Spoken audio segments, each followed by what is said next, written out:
de orden para poder escribir, salvo que uno quiera ser un poeta, el mito del poeta surrealista que Sí. escribe sin pensar, no existe eso. Los que intentaron escribir de esa manera y drogándose y estando 3 días sin dormir, en general no salen las mejores cosas en esas condiciones, ¿no? Mm, Se escribe a pesar de eso y no, o sea, hay un abandonarse, hay que dejar que aparezca, que no claro, todo esté bajo el control de la razón, porque el super yo es un policía, digamos, ¿no? Entonces hay que vaya. esperar que, hay que distraerlo. Por eso a veces yo propongo o le sugiero a la gente que escribe que use el verso medido, no para que lo tengan como objetivo terminar escribiendo al día de hoy, en 2024, poemas en verso medido. Pero ¿qué pasa? Cuando la parte racional del cerebro se concentra, sobre todo para el que no tiene el hábito, en medir bien un verso, en buscar una rima, esos policías desatienden la cuestión del sentido, entonces aparecen sentidos que no están controlados. Y entonces uno se sorprende pensando cosas que no sabía que podía pensar, ¿no? Que están adentro de la cabeza, bueno, el inconsciente, digamos, para Claro. simplificar. No estoy hablando con un profesional, no quiero abusar, No, no. pero va un Bueno, yo poco por acabo ahí. de abusar con vos, que sos un profesional de la poesía. No, en la poesía yo creo que siempre somos amateurs, en el doble sentido, en el sentido Bueno, profundo de la palabra, ¿no? Amadores, ¿no? Somos ganás tu dinero con poesía. Sí, sí, sí, Entonces, en sí. ese sentido, sos un profesional. Sí, afortunadamente no piden una matrícula para dar un taller, ¿no? Hay una diferencia además entre dar una clase y hacer un taller. A ver. La clase, primero que, está bien, uno puede tener un curso con 8 alumnos, pero es difícil. En general Ujú. uno tiene que dirigirse a mucha más gente. Yo he dado clases en la maestría de escritura creativa de la UNTREF durante varios años, no muchos, 2, 3 años, y me di cuenta que yo no podía hacer eso, que yo no podía hablarle a 30, a 32 personas que había en el curso, 25 o tal vez más, de las cuales no tenían el menor interés en Mm, escribir poesía, ni en intentarlo, porque estaban en esa maestría para escribir narrativa o crónica u otro tipo de cosas, cuentos, novelas. No querían ser poetas. Es una cantidad siempre estadísticamente menor la gente que, claro. salvo en ese momento de la adolescencia, donde todos nos sentimos un poco poetas y comprendidos y solos y angustiados. Este, entonces no estaba preparado yo para eso. En cambio, la conformación de un taller es algo que depende más de la gente que se suma. La gente que viene a un taller tiene la decisión de hacerlo, le interesa Ujú. particularmente, además paga.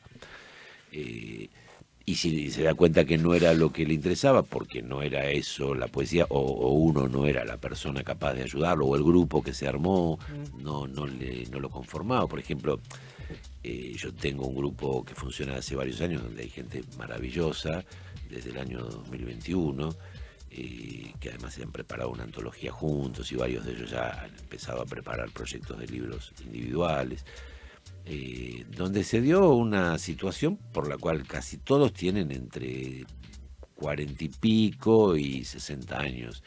Y claro, una chica joven me pidió formar parte de, si tenía algún taller grupal, le digo, mira, está este grupo, los otros no tienen ya lugar.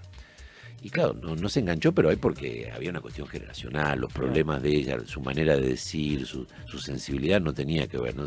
A veces el grupo no funciona por eso, porque uno no logra, y cuando están todos de acuerdo, después es imposible en la vida que vivimos hoy encontrar un horario en que 7, 8, 10 personas coincidan en el tiempo, porque por suerte ahora Mm, en el espacio no hace falta coincidir para claro, hacer un taller. claro. ¿No tenía también que ver en este grupo en particular el tema de que el grupo ya estaba conformado? Meter una persona en un grupo ya conformado no es fácil. No tanto con eso, siempre influye, pero este es un grupo muy Ajá. especial, donde están Alejandra, Miguel, Marian, donde está también ahora Andrea, donde está Valentina, que es la hija de una de ellas, este, y donde estuvo también en otro momento, o hay gente que se fue por un tiempo pero va a volver, como Guillermo y dos Guillermos más que Ujú. aparte de mí. Cada vez que alguien Mm, dice Guillermo no sabemos a quién se está claro. refiriendo.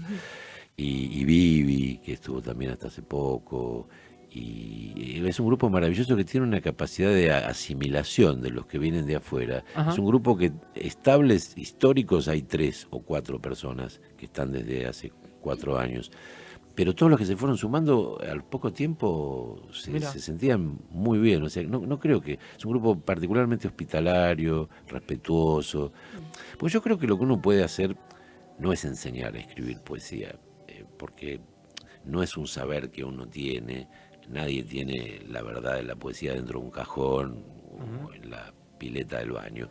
Es un proceso que tiene mucho subjetivo. Lo que uno puede, es más fácil darse cuenta por defecto lo que no es poesía, cuando ujú, hay algo que no aparece. Pero a veces uno se encuentra con algo que intuye que es poético y no tiene manera de explicar por qué lo es. Y eso es lo más interesante que tiene la escritura poética, pues siempre es una disrupción, ¿no? Uno le dice al otro, mira, trata de no abusar de los adjetivos, trata de no ser retórico, trata de no ponerte demasiado rebuscado, trata de no poner palabras que no suenen bien una al lado de la otra. Y de pronto alguien, infringiendo todas esas sugerencias, escribe algo maravilloso, ¿no? claro. Porque siempre es la excepción de las reglas, el poema, Es inesperado. romper, ¿no? Claro, claro, bueno, usar, que además es algo difícil, porque es usar una herramienta, que es mucho más que una herramienta el lenguaje, pero pensada como en función de decir algo que tenga además un orden, un sentido, y que produzca algo que se parece a la belleza, o a la novedad, o a la sorpresa, o al asombro, o a la identificación emocional. Es algo siempre muy subjetivo, ¿no? Ujú, Y que uno no puede predeterminar. Yo no puedo decirte a vos cómo tenés que hablar de una manzana, de lo que significa el sabor de una manzana, porque yo no sé cómo es el sabor de una manzana para vos, ¿no? Esto lo decía ya Descartes, ¿no? claro. Es algo muy subjetivo la experiencia. Ujú, Lo que podemos de alguna manera objetivar es la cierta pertinencia para que ciertas palabras efectivamente quedan mejor acompañadas de otras o son más inesperadas. Yo, bueno, si van a escribir un poema de amor, traten de evitarla. Bueno, por ejemplo, la palabra amor, o la palabra adorar, o labios, piel, traten de evitar la palabra piel, ¿no? Para hablar, digamos, de la experiencia amorosa, de lo que ujú. se siente en relación al cuerpo de la persona amada. Traten de decirlo de otra forma, traten de no ir por el camino que ya fueron tantas personas Ujú. y han saturado, desgastado no solo ciertas palabras, sino ciertas maneras de decir las cosas, ¿no? Guillermo, entonces todos los que se acercan a un taller potencialmente tienen algo para decir, esto es así. ¿Y cómo vas Bueno, graduando? Porque no es que vas a calificar ni mucho menos, pero seguramente va a haber gente que vos podés darte cuenta a poco o de escribir o de escucharlo, que hay algo especial o que pueda descollar en un punto, en fin. ¿Cómo se mide eso? ¿Cómo se integran los grupos también, no? Bien, mira qué buena pregunta porque se parece, tiene mucho que ver con la pregunta gancho, porque tenemos que irnos al Muy corte. Así bien, que dejamos esto ¿cómo como no? pregunta gancho. Si me acuerdo, me tienen enganchado por todos lados. Sí, acá es enganchamos a la así, gente. es así. Vamos entonces, Claro. estamos con Guillermo Saavedra, que es poeta, que es editor, que es autor y que es traductor. Y vamos con el segundo tema, el tema de Moyo y la Orquesta Filarmónica de Mendoza. ¿Y qué ves? ¿No?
Seguimos con el poeta, editor, actor y traductor Guillermo Saavedra. Quedó una pregunta a gancho, algo así como, bueno, potencialmente creemos que hay algo, te preguntaba, todos tienen algo para decir, pero ¿cómo organizás esos talleres teniendo en cuenta que seguramente van a haber distintos modos como personas se acerquen al taller, distintos, no sé si talentos, pensamientos, ideas, lo que fuera, y bueno, y en esa diversidad, ¿cómo se integran?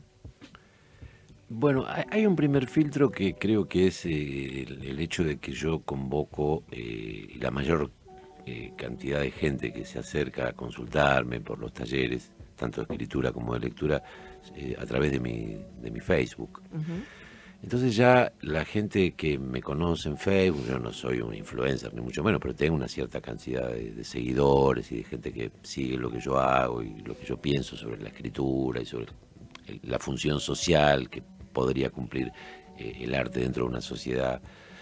Ya es como primer filtro, la gente ya sabe qué clase de persona yo soy a la hora de pensar la poesía y de tratar de transmitirla, ¿no? Ujú.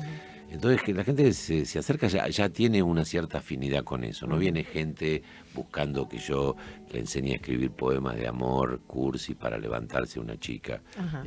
más allá de que eventualmente todos hemos intentado escribir algo para seducir a alguien en Claro. algún momento, mujeres, hombres, perros, no sé, lo que fuere.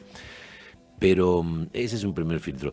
Después, la verdad es que un poco por la necesidad y un poco por las dificultades de tiempo y materiales que la gente tiene, a veces los grupos se van acomodando sobre la marcha como los melones adentro del camión, ¿no? Claro. Como se dice, y la gente se va emparejando, se va estimulando. En ese sentido, un taller, yo no tomo examen, no hago una entrevista previa. Hay gente que Ajá. sí, que dice, bueno, mirá, no, yo no te puedo dar taller. Mm. Eso se da después. Hay Ujú. gente que ella misma se da cuenta de que no es Claro.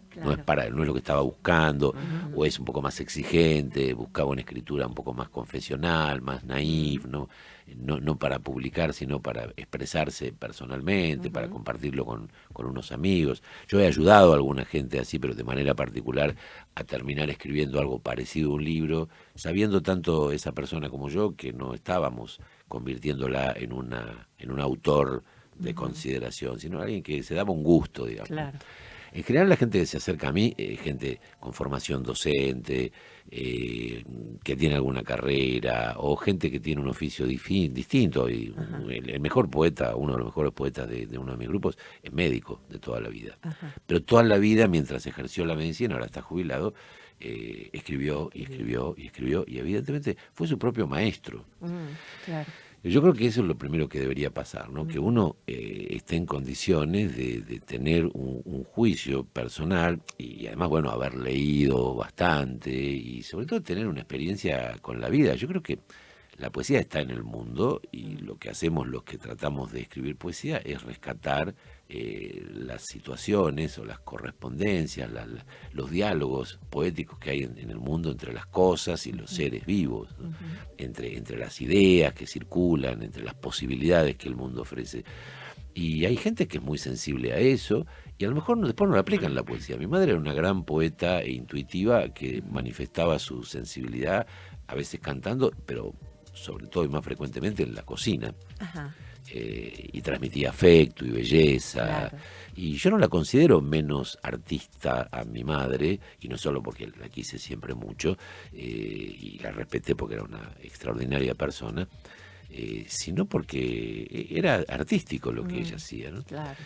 Ahora, después en un grupo, yo no tengo demasiados grupos, en general trabajo con gente particular, porque Ajá. creo que es difícil a veces sí conciliar las expectativas y las ansiedades de las personas. Hay gente que tiene mucho material escrito, entonces a esa gente le digo, mirá, por ahí vas a perder un poco de tiempo en un grupo, en un taller que dura 1 hora y media, 2 horas, donde hay 8 personas y hay que repartir.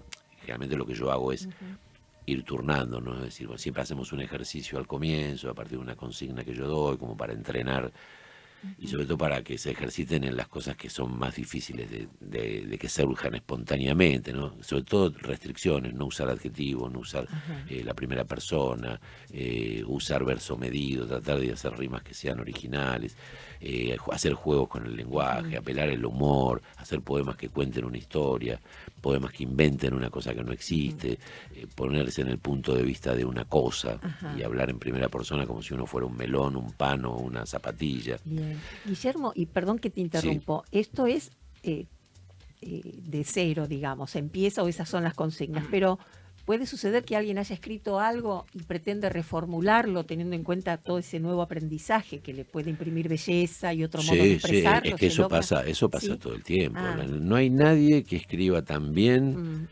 salvo muy pocas excepciones, que no sea susceptible de una sugerencia.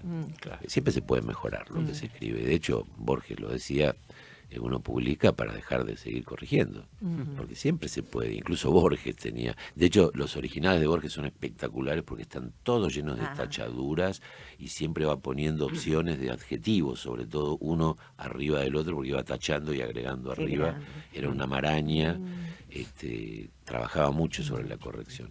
¿Y tu modo de escribir? Y De mi lo que modo de puedas escribir, contar. mi modo de escribir, sí, no tengo secretos, digo, en todo caso es misterioso a veces para mí mismo. Claro. Yo durante mucho tiempo me propuse sistemas de procedimientos de escritura, porque estoy convencido que el apetito viene comiendo. Porque es difícil ponerse a escribir, esperar que aparezca la musa, ¿no? O que a uno le pase algo tan extraordinario. Son pocos los momentos en que uno tiene lo que Joyce llamaba epifanía, ¿no? Uno tiene como revelaciones. Entonces uno tiene que buscarlo. Y es difícil, uno puede decir, ahora voy a escribir un poema sobre lo emocionado que voy a estar dentro de media hora. Pero sí uno puede decir, voy a escribir un poema, esto, ¿no? Las consignas que yo les digo, o digo, voy a trabajar un sistema. En general, además yo pienso que un libro de poemas no debería ser un rejunte de poemas, sino un organismo donde los poemas, además del valor y la autonomía relativa que tiene cada uno de los poemas, cumplan una especie de función relativa respecto del conjunto, ¿no? Que sean eso como un cuerpo orgánico. Entonces, para predeterminar ese tipo de organismo, yo a veces me pongo procedimientos. Por ejemplo, quería escribir un libro de poemas dedicado a un gran compositor del siglo XX, que fue además un gran pensador, John Cage. Y digo, bueno, voy a usar un momento, porque Cage además escribía, él escribía lo que se llamaban mesósticos, ¿no? Que son como los acrósticos. El acróstico es un poema donde se forma una palabra con la primera letra de cada verso, un nombre general de una persona.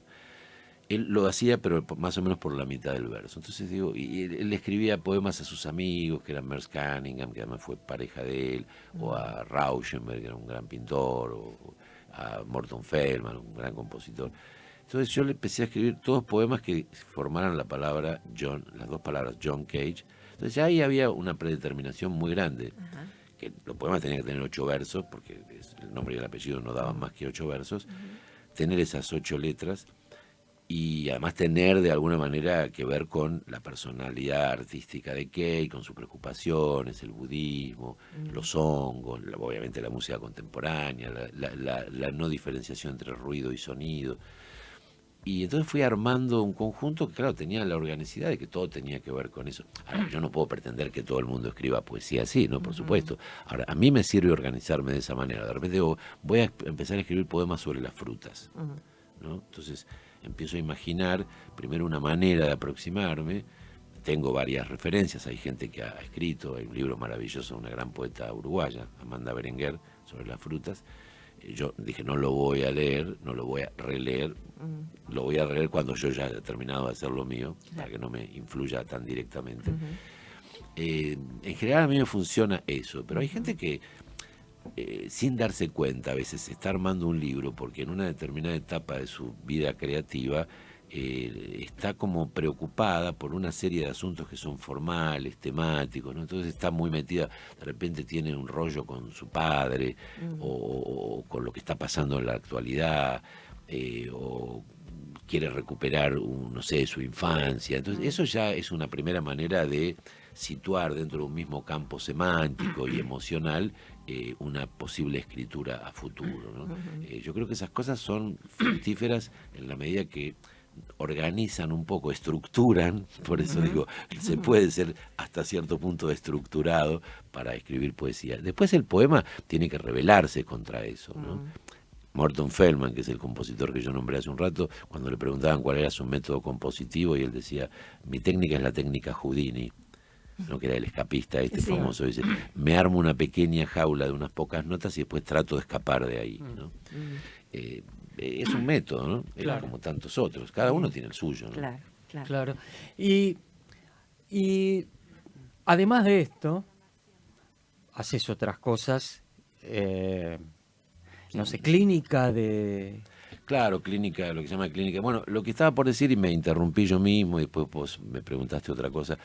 Que hay Estuve veces mal. se me hace... No, ella fue ella. Yo. Pero no, Estuviste no, mal. que yo me fui para otro lado y ella se enganchó con eso y nos fuimos.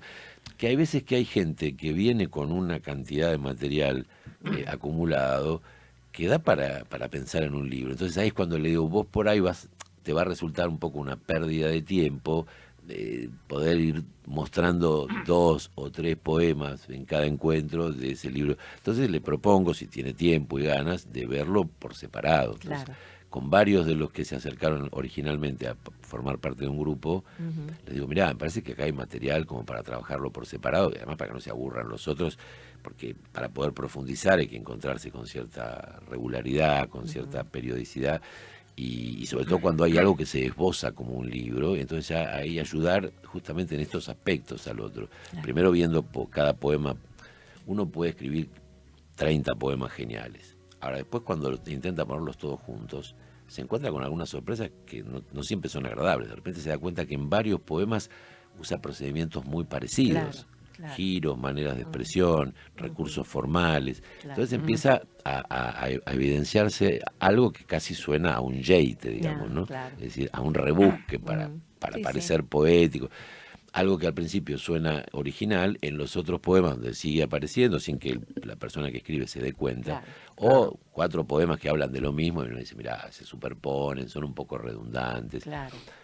A mí me gustan, por ejemplo, los poetas que discuten consigo mismo. Entonces escriben un poema, por decirlo así muy extremadamente o de una manera extrema, a favor de, no sé, de la abolición del Estado, y otro poema que esté en contra de eso, ¿no? O un poema que hable de que la naranja es lo más maravilloso del mundo y otra que diga que la naranja es una fruta abyecta e intolerable por muchos motivos, ¿no? Esto que parece un poco los ejercicios que hacían los sofistas en la época de Platón, ¿no? De encontrar argumentos a favor y en contra de cualquier cosa, nos entrena en que, bueno, en realidad casi todas las cosas son discutibles, Claro. no hay nada que sea, Claro. sobre todo las que tienen que ver con la opinión y con la sensibilidad, esto que yo te decía, no sé si estábamos al aire o charlando fuera del programa, de acerca de la subjetividad, ¿no? Es decir, yo no puedo saber ni puedo convencerte a vos de que la manzana es una fruta más interesante que la papaya o al revés, y qué significa para vos. Además de un componente emocional, ¿no? Sí. Es eso, es la individualidad que además nos hace, esto que decías recién también, ¿no? Que uno naturalmente tenga determinados giros, determinadas formas de estructurar su discurso. Sí, bueno, no, Lacan ha sido el que más ha insistido sobre eso, ¿no? En el sentido de que uno cree ser el que se sirve del lenguaje voluntaria y conscientemente y como le parece, y esta época nos lo pone cada vez más en evidencia, uno es hablado por sistemas, digamos, primero por la lógica y las restricciones que tiene una lengua. Claro. Si uno se pone a comparar las lenguas, ve que son visiones del mundo diferentes. Hay lenguas Sí. que no tienen concepto. Los romanos no tenían un concepto para la palabra ontos que tenían los griegos. Cicerón se puso a traducir a los filósofos griegos y no tenía una palabra. Tuvo que inventar San Agustín varios siglos después, ¿no? La palabra ente, o sea, el participio presente del verbo ser, no se les había ocurrido que se podía pensar eso, ¿no? en la lengua. Así como los esquimales o los inuits tienen 18 o 25 palabras para la nieve y nosotros tenemos una, ¿no? Sí. Ahora vos preguntabas antes algo fuera de la charla al aire que tenía que ver con cómo uno se da cuenta de los distintos grados de calidad o de Cuando alguien es talentoso. Yo iba a eso. Bueno, sí, es algo que es engañoso porque hay gente que escribe bien, pero escribir bien no necesariamente quiere decir ser talentoso o escribir algo que sea capaz de conmover y de, ¿no? Eso de abrirnos Mm, una ventana en la cabeza que no teníamos abierta o ni siquiera estaba, digamos, el cuadradito para esa ventana.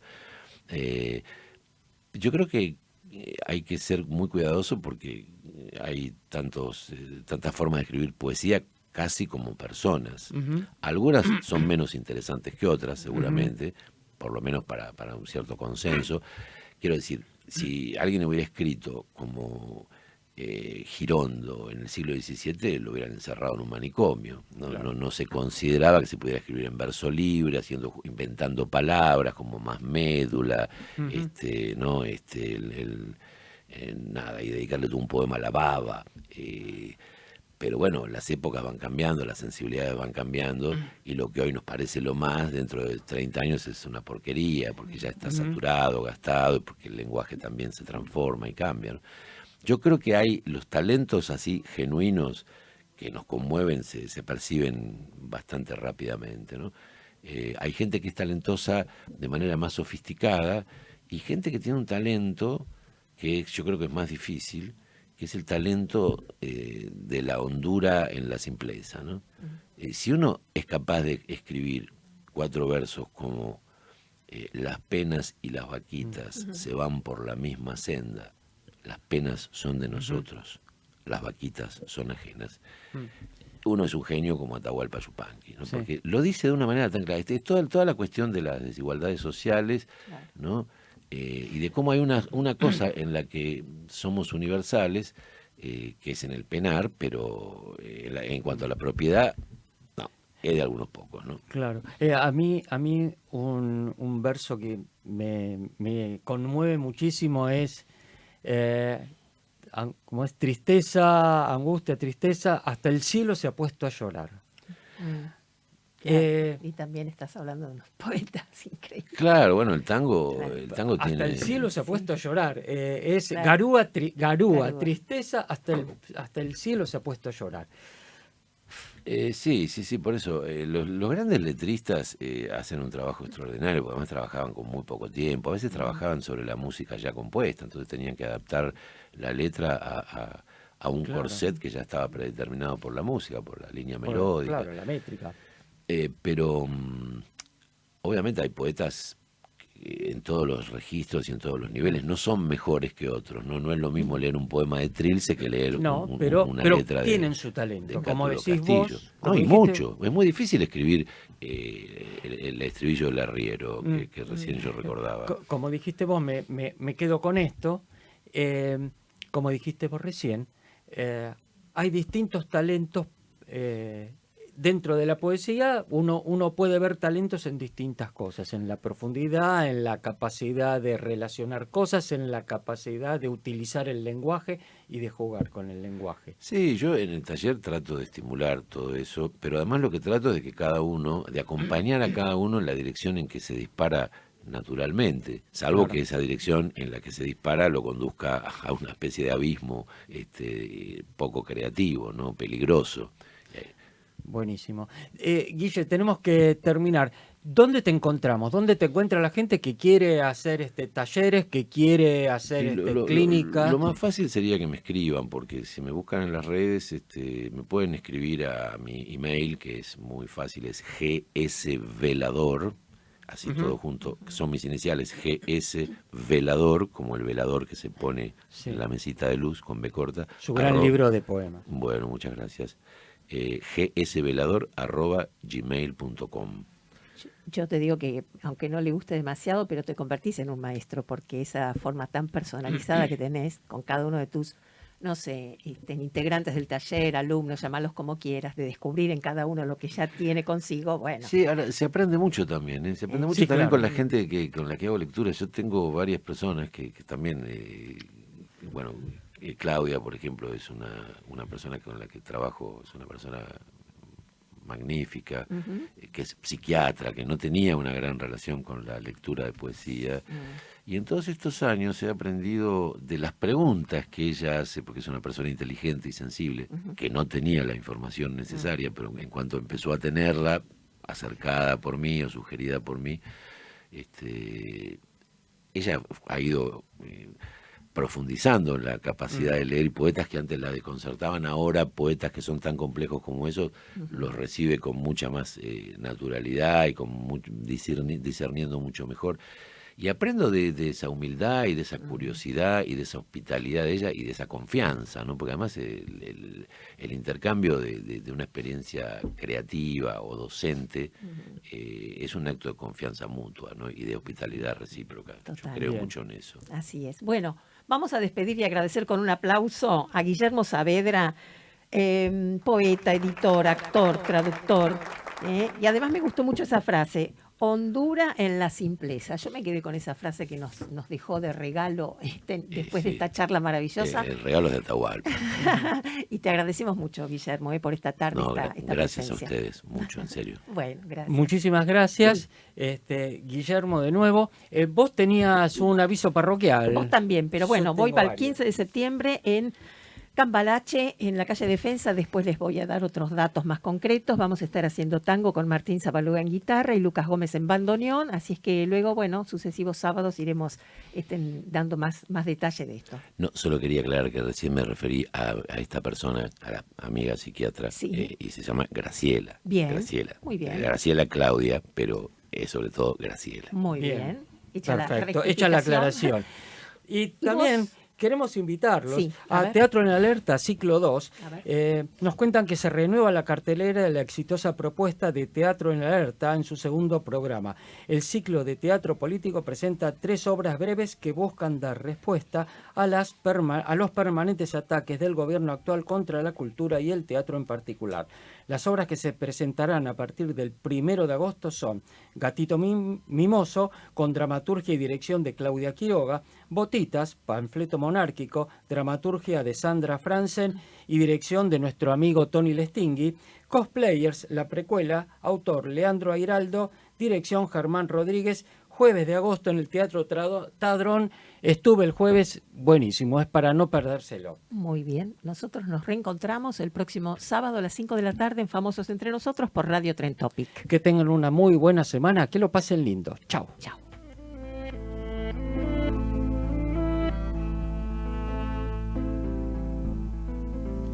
All completeness in the morning, asleep